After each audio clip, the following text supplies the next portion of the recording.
உலகத் தமிழர்களின் உயிர்நாதம் உண்மை தமிழ் தொலைக்காட்சி.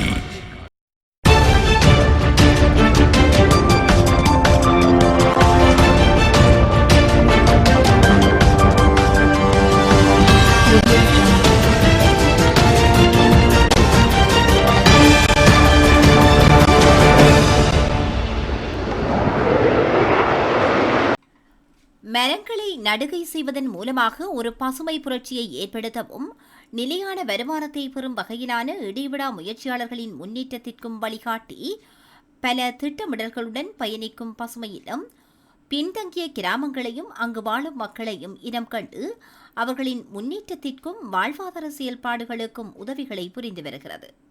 பலரின் அணி சேர்ந்த பயணமாக நடைபெறுகிறது பசுமை இல்ல வேலை திட்டம். பசுமை இல்லத்தின் தூரநோக்கு சிந்தனையை தன்னுள் உருவாக்கி அதனை பல திட்டங்களாக பலரிடம் தெரிவித்து உறவுகளை அணி சேர்த்து உருவாக்கிய பசுமை இல்லம் இன்று தனது 5வது ஆண்டில் பயணிக்கின்றது. இலங்கையின் வடக்கு கிழக்கு மாகாணங்களின் மாவட்டங்கள் தோறும் பசுமை இல்ல வேலை திட்டங்கள் நடைமுறைப்படுத்தப்பட்டுள்ளன. இவ்வேளையில் பசுமை இல்ல ஸ்தாபகரும் தனித்துவமான குரல் வளத்தால் தனக்கென ஓர் அடையாளத்துடன் மிளர்பவரும் இசை அமைப்பாளருமான இரா கலைச்செல்வன் அவர்களின் பிறந்த நாள் இன்று. பசுமை இல்லத்தை உருவாக்கி இடைவிடாத தன் பணிகளை முன்னெடுத்து வருகின்ற இரா கலைச்செல்வன் அவர்களின் அகவினாள் மகிழ்வில் இன்றைய நாள் ஊற்றுப்புலம் புதுமுறிப்பு சோலைவனம் கிராமத்தில் பசுமை கிராமிய வேலை திட்டம் ஊடாக சோலைவனம் பசுமை கிராம பயனாளிகளுக்கான பயன் தரும் மரக்கன்றுகள் வழங்கி வைக்கப்பட்டன.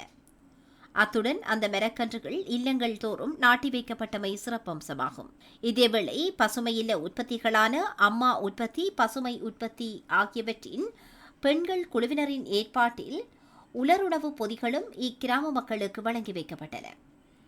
இந்நிகழ்வில் பசுமை இல்ல கிளிநொச்சி மாவட்ட இணைப்பாளர் காந்தன் கனுஜா, பிரதேச இணைப்பாளர்கள் ஜெபனேசன் மற்றும் ரேணுகா ஆகியோருடன் உற்பத்தி குழாமினர் பயனாளிகள் என பலரும் கலந்து கொண்டு இரா கலைச்செல்வன் அவர்களுக்கு பிறந்தநாள் நல்வாழ்த்துக்களை பகிர்ந்து கொண்டனர்.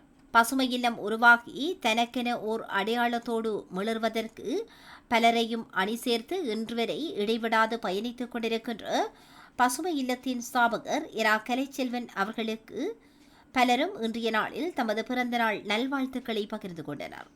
இன்று தனது அகவை நாளில் மகிழ்ந்திருக்கும் இரா கலைச்செல்வன் அவர்களுக்கு பசுமை இல்லமும் தனது நல்வாழ்த்துக்களை தெரிவித்துக் கொள்கின்றமை குறிப்பிடத்தக்கதாகும். ஜனாதிபதி ரணில் விக்ரமசிங்கவின் உத்தரவின் பேரில் 22வது அரசியலமைப்பு திருத்தம் வர்த்தமானியில் வெளியிடப்பட்டுள்ளது. அந்த வகையில் ஜனாதிபதியின் பதவிக்காலம் தொடர்பான அரசியலமைப்பின் 83வது சரத்தில் 6 வருடங்களுக்கு மேல் என்ற சொற்றொடருக்கு பதிலாக 5 ஆண்டுகளுக்கு மேல் என்ற வார்த்தை திருத்தம் செய்யப்பட்டுள்ளது.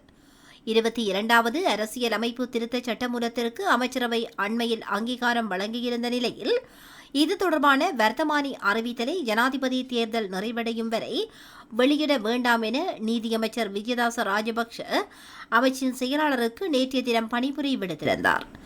இந்நிலையில் இன்று ஜனாதிபதியினால் வர்த்தமானி வெளியிடப்பட்டுள்ளமை குறிப்பிடத்தக்கதாகும்.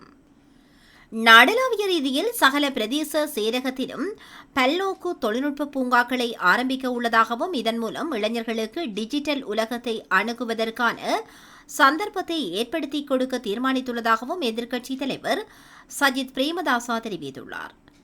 பிரபஞ்சம் தகவல் தொழில்நுட்ப வேலை திட்டத்தின் கீழ் நேற்றைய தினம் வேறுவளை கல்கதவில மகா வித்தியாலயத்திற்கு சிமார்ட் வகுப்பறை உபகரணங்கள் வழங்கி வைக்கும் நிகழ்வில் கலந்து கொண்டு உரையாற்றும் போதே எதிர்க்கட்சித் தலைவர் இதனை தெரிவித்துள்ளார்.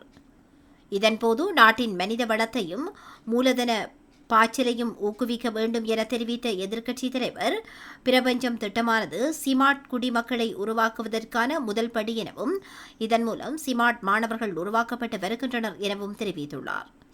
இதேவேளை டிஜிட்டல் கல்வி மற்றும் டிஜிட்டல் எழுத்தறிவை மேம்படுத்த அரசு நடவடிக்கை எடுக்க வேண்டும் எனவும் எதிர்க்கட்சித் தலைவர் வலியுறுத்தியுள்ளார். முல்லைத்தீவு முள்ளிவாய்க்கால் கிழக்கு பகுதியில் 2 வீடுகள் உடைக்கப்பட்டு திருடப்பட்ட சம்பவம் பரபரப்பை ஏற்படுத்தியுள்ளது. இந்த திருட்டுச் சம்பவம் நேற்று அதிகாலை இடம்பெற்றுள்ளதாக போலீசார் தெரிவித்துள்ளனர்.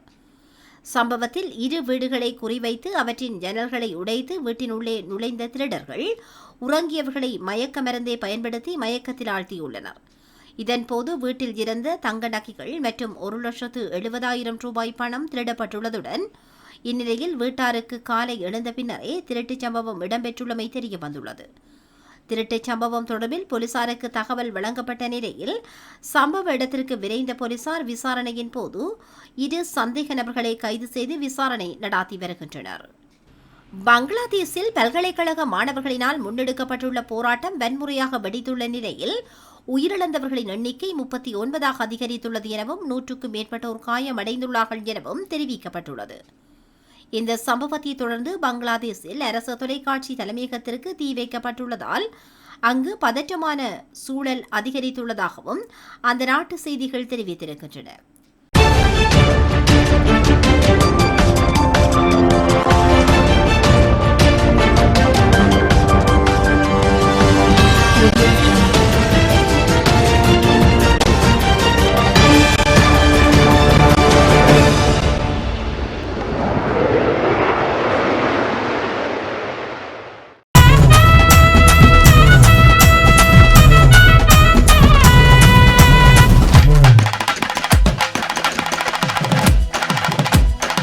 உலகத் தமிழர்களின் உயிர்நாதம் உண்மை தமிழ் தொலைக்காட்சி.